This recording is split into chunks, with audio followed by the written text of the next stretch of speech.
কদর রাতের জন্য কতটুকু সময় আপনাকে ইবাদত করতে হবে। কদর রাতের জন্য সময়সীমা হলো সূর্য অস্ত থেকে শুরু করে হাত্তা মাতলাইল ফজর, ফজর হওয়া পর্যন্ত, এটা হলো কদর রাতের পূর্ণ সময়সীমা। আপনার পক্ষে যদি সম্ভব হয় সম্পূর্ণ রাতটি জাগা, আলহামদুলিল্লাহ। যদি সম্ভব না হয়, আপনি অর্ধরাতও যদি পারেন, এটাও আপনার জন্য আলহামদুলিল্লাহ। যে কিছুই যাচ্ছে না, তার চেয়ে আপনি অর্ধরাত জেগেছেন, এটা আলহামদুলিল্লাহ আপনার জন্য। তাই সাধ্যপক্ষে আপনি চেষ্টা করুন প্রতি রাত্রিতেই। আপনি সেই রাত্রিতে কি দিয়ে ইবাদত করবেন? সেই রাত্রিতে কি আপনি 100 রাকাত সালাতুর রাগায়েব পড়বেন নাকি পড়বেন? জবাব, রাসূল সাল্লাল্লাহু আলাইহি সাল্লাম রাত জেগেছেন, প্রমাণিত হয়েছে। কিন্তু সেই রাত্রিতে কদরের জন্য বিশেষ কোন সালাত আছে বলে কোরআন ও সহিহ সুন্নাহয় এই ধরনের প্রমাণ পাওয়া যায় না। তাই সেই রাত্রিতে নরমালি ভাবে যে সালাত আপনি আদায় করে থাকেন সেটাই করবেন। এই জন্য সহজ পদ্ধতি হলো, আপনি যদি রাত জাগতে চান তাহলে আপনি প্রথম রাত্রিতে জামাতের সাথে তারাবি আদায় করবেন না। আপনি যখন বাসায় ফিরে গেলেন নিরিবিলি ভাবে, প্রথমে হলো আপনার 2 রাকাত পড়লেন, ওই 11 রাকাতের নিয়তেই আপনি সেখান থেকে 2 রাকাত পড়লেন।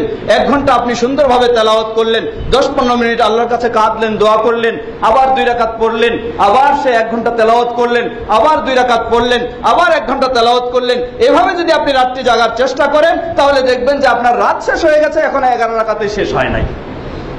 সুতরাং এটাই শরীয়তসম্মত পন্থা আমরা মনে করি। অতএব এভাবে আপনি চেষ্টা করবেন। এর জন্য বিশেষ কোনো নামাজ, বিশেষ কোনো আলাদা ইবাদত বলে প্রমাণিত হয়নি। শুধু কদরের জন্য বিশেষ একটি দোয়া প্রমাণিত হয়েছে। উম্মুল মুমিনিন আয়েশা রাদিয়াল্লাহু আনহা জিজ্ঞাসা করলেন, আমি যদি কদরের রাত পেয়ে যাই তাহলে সেখানে কি দোয়া করব? রাসূল সাল্লাল্লাহু আলাইহি ওয়াসাল্লাম শিক্ষা দিলেন, তুমি বলবে আল্লাহুম্মা ইন্নাকা আফুউন তুহিব্বুল আফওয়া ফাআফু আন্নী। এটি হলো বিশেষ দোয়া, এছাড়া আর কোনো নেই। অতএব কদরের রাত, এই রাত জাগরণের জন্য কোন আনুষ্ঠানিকতার নিয়ম রাসূল সাল্লাল্লাহু আলাইহি ওয়াসাল্লাম থেকে প্রমাণিত নেই।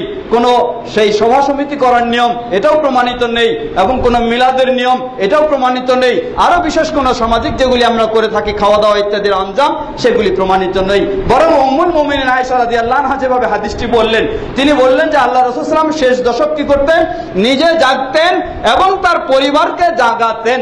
তাহলে বোঝা যায় যে তিনি সকলকে নিয়ে সামষ্টিকভাবে আলোচনা, ওয়াজ মাহফিল শুরু করে দিয়ে রাত জাগাতেন, এমনটি প্রমাণিত হয়নি। কারণ এটি হলো ব্যক্তিগত ইবাদত।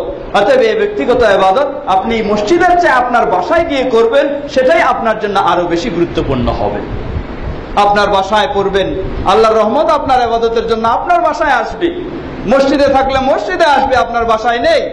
অতএব বাসায় আপনি একাই পরিবারের সদস্যদের নিয়ে তাদেরকে এই সিস্টেমে করবেন, সেটাই হচ্ছে সঠিক সুন্নাহ বলে মনে করি। আল্লাহু তাআলা আ'লাম।